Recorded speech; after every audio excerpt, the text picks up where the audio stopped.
बिस्मिल्लाहिर्रहमानिर्रहीम। अस्सलामु अलैकुम वरहमतुल्लाहि वबरकातुहू। लाखों दुरूद व सलाम हज़रत मोहम्मद सल्लल्लाहु अलैहि वसल्लम आले मोहम्मद पर। आज मैं 4 रहमतों के बारे में बताती हूँ जिनको इंसान बर्दाश्त नहीं करता। वो 4 रहमतें अल्लाह ताला की ऐसी हैं जिनके इंसान बहुत उनसे चिढ़ता है। बहुत लोग खुश भी होते हैं, ऐसी बात नहीं है, सबकी बात नहीं कर रही हूँ मैं, कि बहुत से लोग, अक्सर लोग जो होते हैं वो चिढ़ते हैं उन रहमतों से, उन बर्दाश्त नहीं होती वो रहमतें। वो कौन सी रहमतें हैं? नंबर 1 है बेटी।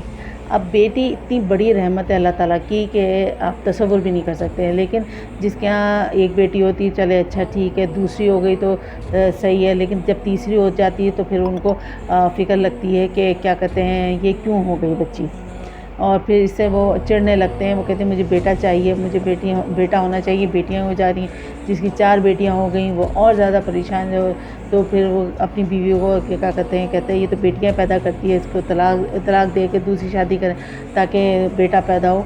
तो ये जो इतनी बड़ी रहमत है अल्लाह ताला ने ये बेटी की दी है, इसे लोग बर्दाश्त नहीं कर पाते। फिर इससे क्या होता है कि वो बहुत बड़ी रहमत से महरूम हो जाते हैं और उसकी कदर नहीं करते। फिर दूसरी चीज़ है मेहमान। बाज़ लोग जो है मेहमानों से बहुत चिढ़ते हैं कि मेहमान ना आए हमारे घर में, क्यों आ जाते हैं, और ख़र्चा हो जाता है, और हम क्यों खामख़ाई में मेहमान नवाज़ी करें। वो मेहमानों का आने से खुश नहीं होते हैं। ये भी एक बहुत बड़ी ये भी रहमत है, ये भी बहुत बड़ी रहमत है कि जिसके घर में मेहमान आते हैं तो वो अल्लाह ताला वो अपना रिज़्क़ खुद साथ लेकर आते हैं, और हम इसकी कदर नहीं करते कि उनकी वजह से आपके जो है रहमत भी आ रही है और रिज़्क़ भी आ रहा है, और अल्लाह ताला की करम भी हो रहा है। लेकिन हम इसको हम अहमियत नहीं देते और हम चिढ़ते हैं, हम उलझते हैं, हम कहते हैं क्यों आ गए, हम खुशी महसूस नहीं करते, खुश नहीं होते और बेदिली से उनका इस्तक़बाल करते हैं। तो ये सब बहुत गलत बात है, और ये अल्लाह की रहमत का हम कदर नहीं करते और इसे हम ना उसको बर्दाश्त नहीं करते। ये सबसे बड़ी हमारी रहमत की नाक़दरी है अल्लाह ताला की। तो इसे रहमत से तो कितना मेहमान आते हैं तो रहमतें आती हैं, जब मेहमान जाते हैं तो उस घर की जो है वो बुरी चीज़ें, बुरी बलायात,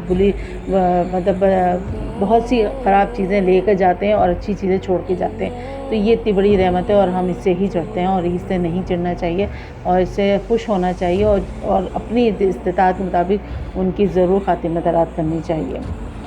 तीसरी चीज़ है बारिश। बारिश बहुत बड़ी रहमत है।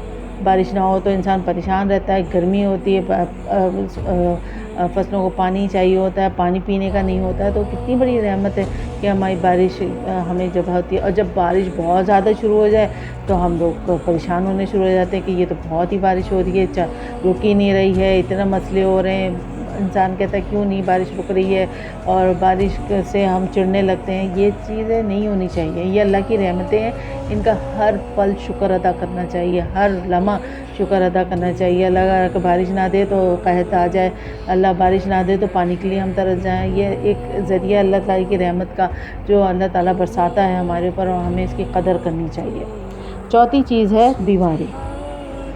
अच्छा, बीमारी भी इंसान से चिढ़ता है कि क्यों बीमार हो गए, क्यों बीमारी आ गई, हम क्या डॉक्टरों के चक्कर लगाते रहें, क्या करते रहें। किसी को अल्लाह ना करे बहुत ज़्यादा मुझे बीमारी हो जाती है, लेकिन वो भी एक रहमत है, क्योंकि उससे आपके गुनाह झड़ रहे होते हैं, आपके गुनाह ख़त्म हो रहे होते हैं, और आप जो बीमारी में मुब्तला होते हैं। तो जैसे हमारे एक पैगम्बर हैं हज़रत अय्यूब उसका नाम मुझे नहीं आता, एक पैगम्बर है, उनको जो है इतनी बड़ी बीमारी हुई थी, जो इतने बीमार हुए थे, लेकिन हर पल उसका शुक्र अदा करते थे अल्लाह ताला का, कि क्या कहते हैं वो अल्लाह ताला ने फिर भी मुझे बहुत अच्छा रखा हुआ है हर पल। यानी कि उनके ज़ख्मों में कीड़े पड़ गए थे, वो कीड़े भी उनको जाते थे तो उनको उठा के दोबारा रख देते, लेकिन उस वक्त भी वो अपने अल्लाह का शुक्र अदा करती। यानी हर चीज़ में अल्लाह का शुक्र अदा करना चाहिए, क्योंकि बीमारी भी अल्लाह की तरफ से आती है तो दूर भी अल्लाह ताला ही करता है। तो इससे चिढ़ना नहीं चाहिए, ये भी एक रहमत है, ये भी एक अल्लाह की बहुत बड़ी करम नवाज़ी है। तो ये बीमारी भी हमारे लिए, हर चीज़ एक रहमत है। हम लोग उस चीज़ से चिढ़ते हैं, बर्दाश्त नहीं करते जो हमारे लिए ही नुकसानदेह है। مگر اللہ کا ہر حال میں شکر ادا کرنا چاہیے. صحت میں تو بہت کرنا چاہیے، بیماری ہو جائے تو اس میں بھی شکر ادا کرنا چاہیے کہ اللہ تعالیٰ نے بہت سے بہتر ہیں. جو بھی اللہ نے دیا ہے اسے دعا کریں کہ اللہ تعالیٰ تو ہمیں جو بیماری دی اسے دور فرما، تو ہی دور کرنے والا ہے. اور ہر حال میں شکر ادا کرنا چاہیے، ناشکری نہیں کرنا چاہیے. ان رحمتوں کی قدر کریں. یہ رحمتیں ہیں تو اللہ، آپ کسی کو قدر نہیں پتہ، یہ رحمتیں بہت بڑی رحمتیں ہیں اللہ تعالیٰ کی، اور ان سے استفادہ حاصل کریں اور اللہ سے دعا کیا کریں اور سب کو بتائیے تاکہ اس کا سب کو علم ہو، تاکہ وہ اس چیز سے دور رہیں. اور اس ویڈیو کو زیادہ سے شیئر کریں، لائک کریں، شیئر کریں، کمنٹس کریں اور سبسکرائب ضرور کریں اور اس کا ویڈیو کا آئیکن ضرور دبائیں تاکہ آنے والی ویڈیو کا نوٹیفیکیشن ملتا رہے. اجازت دیجیے، فی امان اللہ.